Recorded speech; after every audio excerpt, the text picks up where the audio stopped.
Hola a todos, bienvenidos a la materia de circuitos eléctricos y electrónicos correspondiente a los alumnos de Ingeniería en Sistemas Computacionales del tercer cuatrimestre. Con fecha de estudios, los días martes de 7 de la noche a 9 de la noche, por motivos personales, los alumnos no pueden tomar lo que son las clases en vivo, es por lo cual se está grabando esta clase. Los alumnos que corresponden a la clase son Adriana Grisel Gómez Díaz y José Luis Meléndez González.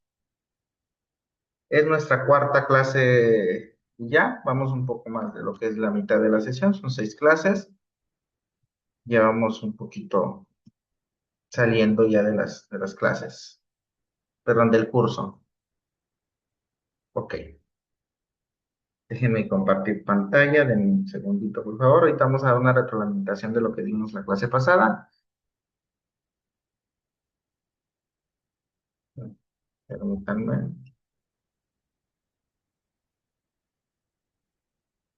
Bueno, en la clase pasada vimos lo que eran los términos de corriente alterna y corriente continua.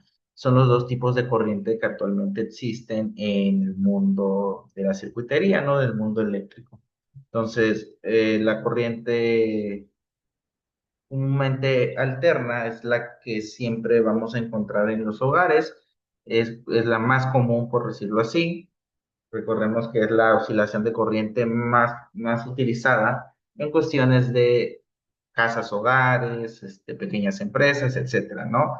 Puede llegar a estar inclusive en industrias, ¿no? Pero, o sea, es un poquito menos extensa, ¿no? A diferencia de la corriente continua, ¿no? Que la corriente continua, pues, es realmente siempre va a estar constante, ¿no? Siempre va a tener la misma polaridad, es muy importante, a diferencia de la corriente alterna, va a tener distinta polaridad, entonces en este sentido es la diferencia entre estas dos, ¿no? Ya hemos visto que los sistemas polifásicos, también ya conocimos lo que es neutro y tierra, comúnmente en algunos países son diferentes algunas ahora sí que códigos de colores para poder verificar dónde está el neutro y tierra.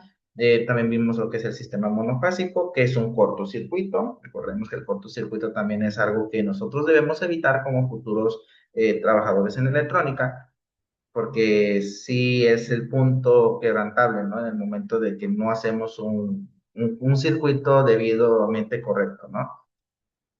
Bueno, el día de hoy vamos a ver también algo que hemos visto en algunos términos que se llama polaridad, es el tema que vamos a ver el día de hoy y otros temas. Bueno, ¿a qué nos referimos con polaridad? Esto lo hemos escuchado muchas veces en términos electrónicos, en algunas cuestiones en informática, pero bueno, generalmente los aparatos de corriente continua no suelen incorporar protecciones frente a un eventual cambio de polaridad, lo que puede acarrear daños irreversibles en el aparato. Para evitarlo, y dado que la causa del problema es la colocación inadecuada de las baterías, es común que los aparatos incorporen un diagrama que muestre cómo deben colocarse. Asimismo, los contactos se distinguen empleándose convencionalmente un muelle metálico para el polo negativo y una placa para el polo positivo. En los aparatos con baterías recargables, el transformador o rectificador tiene una salida tal que la conexión con el aparato solo puede hacerse de una manera impidiendo así la inversión de la polaridad. En la norma sistemática europea, el color negro corresponde al negativo y el rojo al positivo, que igual acá en México se maneja de esa misma forma, ¿no? Es la manera realmente en la que se expresa esta normativa. En los casos de instalaciones de gran envergadura, por ejemplo, centrales telefónicas y otros equipos de telecomunicación, donde existe una distribución centralizada de corriente continua para toda la sala de equipos. Estas emplean elementos de conexión y protección adecuados para evitar la conexión errónea de la polaridad. Bueno, creo que todo mundo hemos puesto baterías o pilas, como le quieran llamar, en este caso, un aparato electrónico, ¿no? Ya sea una lámpara, ya sea un juguete, etcétera, etcétera. Entonces, toda batería tiene un polo positivo y un polo negativo. Entonces, nosotros cuando vamos a meter o insertar unas baterías, van de diferentes formas, ¿no? Ya sea que, por ejemplo, vayan horizontales o verticales, o en este caso, por ejemplo, como menciona aquí, hay circuitos electrónicos que traen una placa de metal y otras realmente no las traen, pero siempre las baterías van a indicar un polo positivo y un polo negativo. ¿Qué pasa cuando hemos conectado un polo positivo y con un polo positivo en una batería? En algunas ocasiones, hablando en baterías a partir de los 15, 20 o 30 voltios, puede llegar a causar una explosión. En baterías comunes, las que utilizamos en casa de 1.5 voltios, pues no hay ningún problema, inclusive ni siquiera daña lo que es el aparato, pero sí realmente puede dañar las ranuras en donde metemos las pilas, ¿no? A veces, a ver si no nos pasaba en la época de los abuelitos que decían, no, y es que no entran las baterías o eso, es que lo estás metiendo al revés, ¿no? Entonces, así funciona comúnmente la polaridad con un polo positivo y un polo negativo. Polo positivo, vamos a encontrar siempre el signo más, polo negativo, vamos a encontrar lo que es el signo menos, ¿no? Entonces, volviendo a la normativa o volviendo a la regla de la polaridad, decimos que positivo más positivo se repelen y negativo más negativo se repelen. Y en cambio, cuando son signos diferentes, ya sea negativo y neutro, o negativo, neutro, o positivo, negativo, estos se van a atraer. En pocas palabras, signos, signos iguales se repelen y signos diferentes se atraen. Entonces es muy importante nosotros al crear un circuito electrónico saber el tipo de polaridad que nosotros debemos emplear en lo que vamos a crear. Entonces es muy importante. ¿Por qué? Porque evitamos principalmente un cortocircuito. Seguimos. Otro punto importante que nos vamos a encontrar con el mundo de la electrónica y con el mundo de la energía eléctrica son los transformadores. ¿Qué es un transformador? Pues es un sistema de corriente alterna que pueden usar transformadores para cambiar la corriente de baja a alta tensión y viceversa, lo que permite la generación y transmisión a grandes distancias en alta tensión, ahorrando en costos de conductores y pérdidas de energía, y el consumo en baja tensión. Hasta aproximadamente 1880, el paradigma de la transmisión de corriente alterna desde una fuente de alta tensión a una carga de baja tensión era un circuito en serie.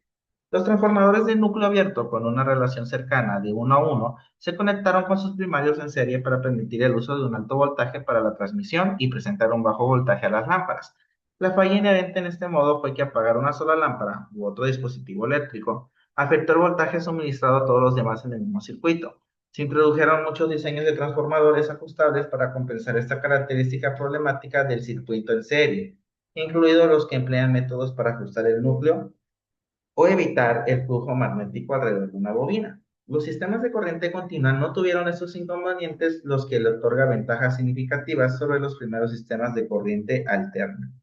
Bueno, anteriormente, antes de que existieran los transformadores, cuando se instalaba un circuito en serie, cuando decimos en serie es cuando hay uno, dos o tres más dispositivos conectados con el mismo voltaje a esta generar, ¿no? Entonces, esto es cuando realmente en serie. Pero ¿qué pasaba? Que a veces, si yo, por ejemplo, tenía tres lámparas y una de las lámparas yo la apagaba, y en ese momento, cuando yo terminaba de circular la luz o la energía de esa lámpara, las otras dos lámparas se sobrecargaban con voltaje, haciendo que el circuito, tras pasar el voltaje de la lámpara que ya había apagado, se fuera repartido a las otras dos lámparas que tenían encendido. Por ende, iban a alumbrar más y por ende se iban a sobrecalentar. Entonces, ¿qué pasó en este caso? Es cuando que entra el trabajo del transformador, que el transformador es como realmente un acumulador de energía en el cual, por ejemplo, tengo tres lámparas y cada lámpara utiliza 3 voltios de energía. Entonces, si yo apago esa lámpara, esas lámparas de esos 3 voltios se repartían en las otras dos lámparas. Ahora ya con un transformador, ¿qué es lo que hace? Acumula esos 3 voltios hasta que yo vuelva a activar esa lámpara y se le devuelve los 3 voltios, ¿no? Pero antes se sobrecalentaban los circuitos, explotaban, sobrecalentamientos, exceso de energía, etcétera, etcétera. Entonces es por eso que actualmente, pues obviamente los transformadores hacen su función de acumular energía. Entonces, sí llega a suceder que hay transformadores que explotan. Ha habido muchos accidentes a nivel mundial de transformadores que explotan. ¿Por qué llegan a explotar? Por una fuerte acumulación de energía. Llega un momento en que es como un globo que se empieza a inflar, inflar, inflar, inflar y llega un momento en el que ya no llega a sostener tanta energía, entonces, ¡pum!, explota. Entonces, Esto también es muy importante para ver qué tipo de transformador debes de poner, en este caso, ya sea en una empresa, ya sea obviamente en una red, etcétera, ¿no? Hay diferentes tipos de transformadores, hay diferentes tipos de transformadores que miden, por ejemplo, los kilovatios, perdón, los kilovatios voltios. Por ejemplo, aquí vemos un transformador de 30.000 kilovatios, ¿no? Y acá tenemos uno de 10 que son más pequeños, ¿no? Obviamente, entre más grandes, más acumulación de energía pueden llevar a cabo, ¿sale? Entonces, es un invento que revolucionó totalmente en los años 80 para adelante el uso de los transformadores, ¿no? Que actualmente, pues, se sigue explotando algunos transformadores. Que me digan, oiga, profe, es que la tecnología ya avanzó, sí, ha avanzado demasiado, pero realmente los transformadores son una bomba a veces de tiempo si no se llegan a medir el número de voltaje, ¿no? Si, por ejemplo, tengo un transformador de 30.000 y yo le estoy mandando 50.000, por ende este transformador pues, va a llegar a explotar, ¿sale? Bueno, seguimos. Las conexiones de los elementos de un circuito electrónico. Es muy importante las conexiones siempre en un circuito electrónico. Habíamos dicho que siempre nuestro plano va a ser bueno, hemos visto cómo se dibujan los diferentes elementos de un circuito electrónico, ¿no? Acá vemos unos interruptores, por ejemplo, la entrada de corriente. Acá tenemos una lamparita, entonces así más o menos empieza a leer los planos de un circuito, ¿no? Bueno, todos los elementos de un circuito tienen dos contactos o terminales. Por uno entra y por otro sale la electricidad. Estos contactos se conectan a cada uno de los polos de la fuente de tensión.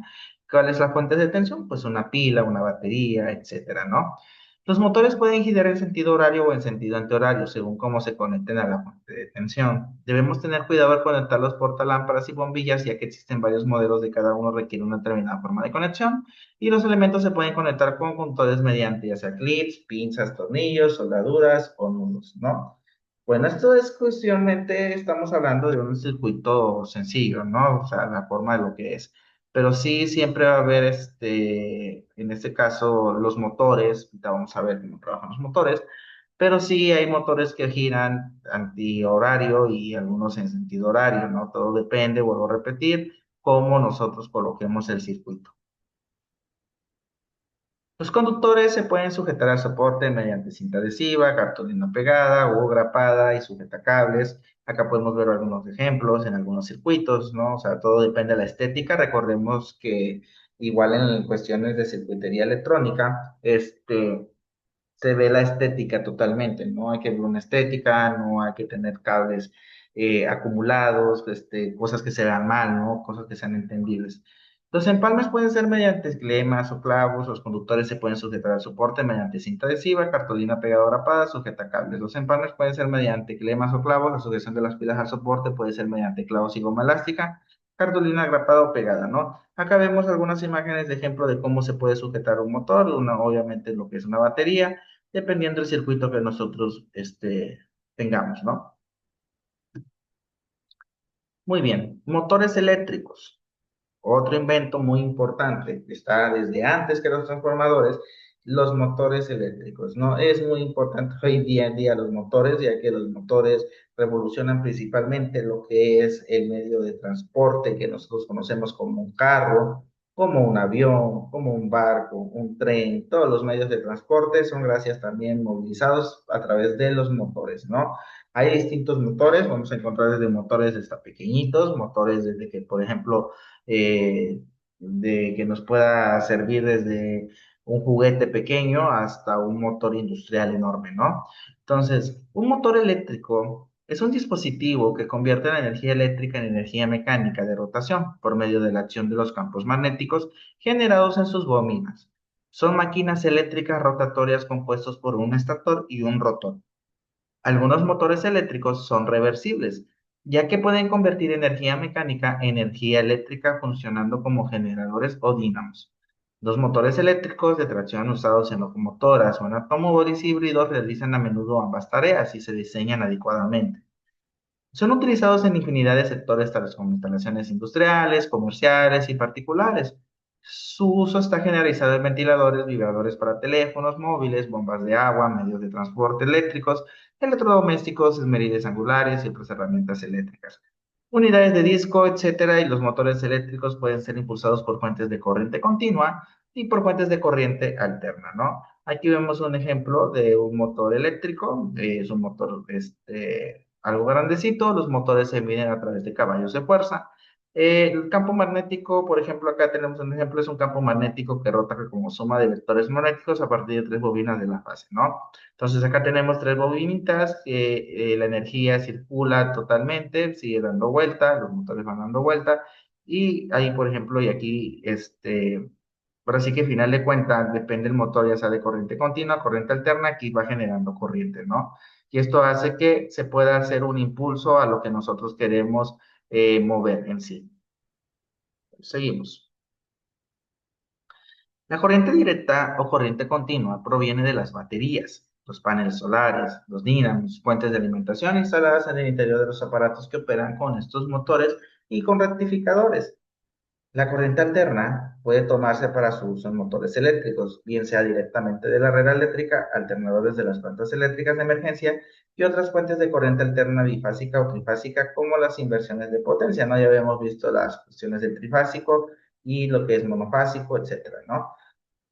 Los pequeños motores se pueden encontrar hasta en relojes eléctricos. Los motores de uso general son dimensiones y características más estandarizadas y proporcionan la potencia adecuada al uso industrial. Los motores eléctricos más grandes se usan para propulsión de trenes, compresores y aplicaciones de bombeo con potencias que alcanzan hasta 100 megavatios. Estos motores pueden ser clasificados por el tipo de fuente de energía eléctrica, construcción interna, aplicación, tipo de salida, de movimiento, etcétera. Bueno, como podemos ver, hay distintos tipos de motores, va dependiendo en lo que se va a utilizar, ¿no? O sea, hay motores de gran magnitud y hay motores como pequeños, ¿no? Para pequeños relojes, ¿no? Final de cuentas, todo lo que ocupa movimiento, de lo que es un aparato electrónico, toda tecnología que ocupa un movimiento, ya sea vibratorio, ya sea de traslación, etcétera, siempre va a utilizar un motor. Esto es de lleno. Las características, los motores eléctricos son dispositivos que transforman la energía eléctrica en energía mecánica. El medio de esta transformación de energía en los motores eléctricos es el campo magnético. Existen diferentes tipos de motores eléctricos y cada tipo tiene distintos componentes cuya estructura determina la interacción de los flujos eléctricos y magnéticos que originan la fuerza o un par de torsión de motor. En algunos puntos son que el igual de potencia, su tamaño y peso son más reducidos que un motor de combustión interna equivalente. Se pueden construir de cualquier tamaño y forma siempre que el voltaje lo permita. Eso es muy importante. Entre más grande sea el motor, mucho más voltaje va a recibir. Entre más pequeño sea el motor, menos voltaje va a recibir. Tiene un par de giro elevado y según el tipo de motor prácticamente constante. Los giros obviamente son dependiendo los rotores que tengan, ¿no? Entre más rotores hay, más va a girar, ¿no? Y recordemos que pueden girar ya sea ahora sí que contrarreloj o va a favor hacia el reloj, ¿no? Su rendimiento es muy elevado, típicamente en torno al 75% aumentado a medida que se incrementa la potencia de la máquina. Este tipo de motores no emite contaminantes, aunque la generación de energía eléctrica de la mayoría de las redes de suministro sí se emiten contaminantes. En general, no necesitan de refrigeración ni ventilación externa, están autoventilados. No necesita de cajas de más de una velocidad. Acá vemos, por ejemplo, un esquema de los componentes internos de un motor de corriente continua, ¿no? Por ejemplo, estamos viendo aquí los elementos, va en este caso los rotores que van en la parte interior, obviamente el centro donde hace la carga, de lo que hace el impulso, que eso es lo que gira, y obviamente en la punta pues se va introducido lo que nosotros queremos dar, en este caso el impulso de movimiento, ¿no?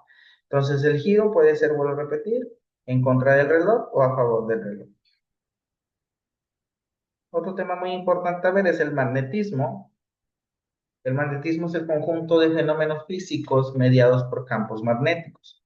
Estos pueden ser generados por las corrientes eléctricas o por los momentos magnéticos intrínsecos de las partículas constituyentes de los materiales. Es parte de un fenómeno más general, el electromagnetismo. También denomina la rama de la física que estudia dichos fenómenos, que es el níquel, el hierro, el cobalto y sus selecciones se encuentran entre algunos de los materiales que presentan propiedades magnéticas fácilmente observables y comúnmente se le llaman imanes. Estos materiales son ferromagnéticos, interactúan fuertemente con los campos magnéticos externos a la vez que generan un campo magnético propio. Esto permite la conocida repulsión y atracción entre los polos de los imanes. Sin embargo, todos los materiales son influidos en mayor o menor medida por la presencia de un campo magnético. Ok, recordemos que los campos de magnetismo lo podemos encontrar desde lo que es las cortezas de nuestra Tierra, puede haber cierto magnetismo, ¿no? Entonces, esto es más que nada, es un fenómeno que se da, pero realmente, pues, los imanes o los grandes imanes que conocemos producen obviamente un mecanismo de electricidad. Vamos a ver de lo que sirve. Bueno, acá por ejemplo en la imagen derecha vemos una visualización del campo magnético de un imán utilizando limaduras de hierro. Se puede observar la dirección del campo en el espacio, cómo se distribuyen las limaduras de hierro alrededor de dicho imán. Si vemos aquí en la parte, acá hay un punto neutro y acá hay un punto negativo. Entonces vemos cómo se van repeliendo, ¿no? O sea, en cierto sentido, es como si fueran en la forma de pegar los imanes. Se dan cuenta y los que han tenido la curiosidad de tener imanes en su casa o tener un imán, a veces queremos pegar dos imanes y se pegan, ¿no? ¿Por qué? Porque están del lado del mismo de la polaridad. Volvemos al tema de polaridad. Se pegan y en este caso pues se repelen, ¿no? Porque un punto es negativo y el otro punto es positivo. Ahora, si los damos la vuelta a los imanes, llega un momento en que por más que lo quieras pegar, no estás así, no se llegan a pegar. ¿Por qué? Porque están en distintos polos. Obviamente los imanes tienen un polo negativo y un polo negativo. Y obviamente esto se le llama la contracción o el movimiento, pues obviamente se llama magnetismo. Seguimos. Campos y fuerzas magnéticas.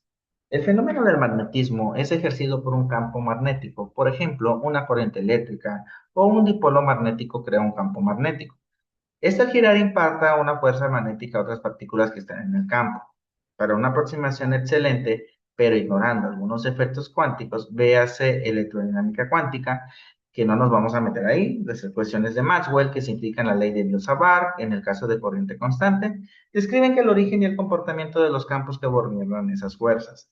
Por lo tanto, el magnetismo se observa siempre que partículas cargadas eléctricamente están en movimiento, por ejemplo, del movimiento de electrones en una corriente eléctrica o en casos del movimiento orbital de los electrones alrededor del núcleo atómico.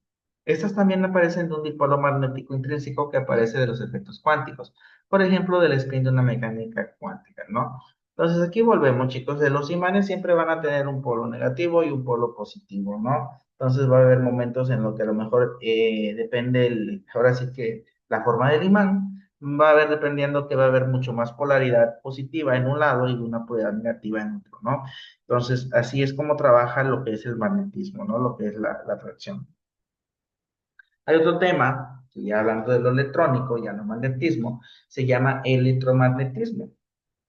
El electromagnetismo es la rama de la física que estudia y unifica los fenómenos eléctricos y magnéticos en una sola teoría.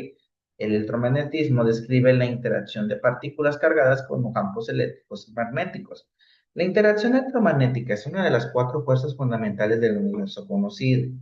El electromagnetismo es una rama de la física que estudia los efectos producidos por el magnetismo, lo cual surge a partir de la corriente eléctrica. Por su parte, el magnetismo es la disciplina que examina los fenómenos asociados a los imanes.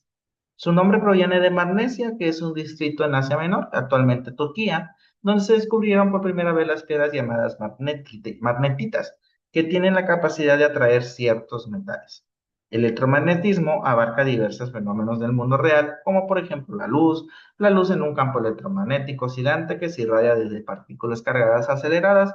Aparte de la gravedad, la mayoría de las fuerzas de la experiencia cotidiana son consecuencia del electromagnetismo. Los principios del electromagnetismo encuentran aplicaciones en diversas disciplinas afines tales como los microondas, las antenas, las máquinas eléctricas, las comunicaciones por satélite, las bioelectromagnetismos plasma, investigación nuclear, la fibra óptica, la interferencia y la cantidad de electromagnéticas.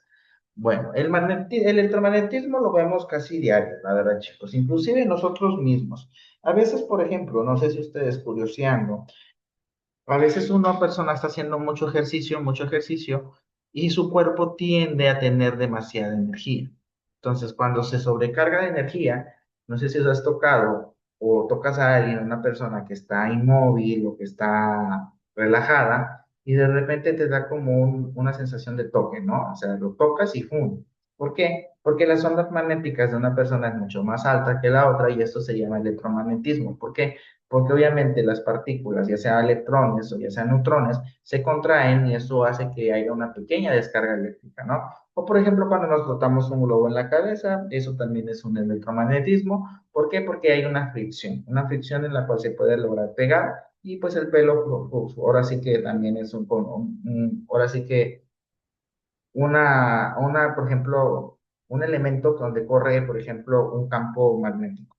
Entonces, hay muchos ejemplos, por ejemplo, como dice aquí, lo vemos en los microondas tienen mucho electromagnetismo. Igual el electromagnetismo, a veces hay puntos donde causa radiación, es muy importante también no solamente cubrirse de este tipo de radiaciones, porque hay unos electromagnetos mucho más grandes, ¿no?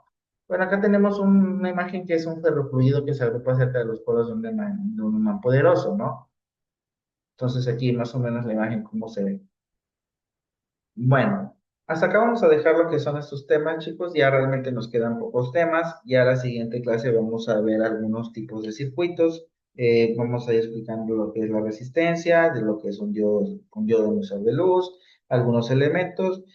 Por ejemplo, aquí tengo algunos elementos que vamos a ir explicando. Por ejemplo, lo que son los circuitos integrados, las famosas cucarachitas, que hay distintas formas, ¿no? De tamaños, diferentes tamaños podemos ver, lo vamos a ir explicando qué funciones tienen. Obviamente los diodos emisores de luz, por ejemplo, lo que es un infrarrojo, lo que es, por ejemplo, un infrarrojo, lo que es un transistor, que es este es el más importante de todos, el transistor, que hay de bastantes tamaños, hay otro más chiquito, pero eso lo vamos a ir viendo poco a poco en la siguiente clase, pero son circuitos realmente importantes en el mundo de la electrónica. Bueno, de mi parte ha sido todo. Cualquier duda que tengan, seguimos conectados a través de redes sociales como WhatsApp. Ahí nos pueden encontrar. Cualquier duda pueden hacer sus preguntas. Bueno, de mi parte es todo. Muchísimas gracias. Hasta luego.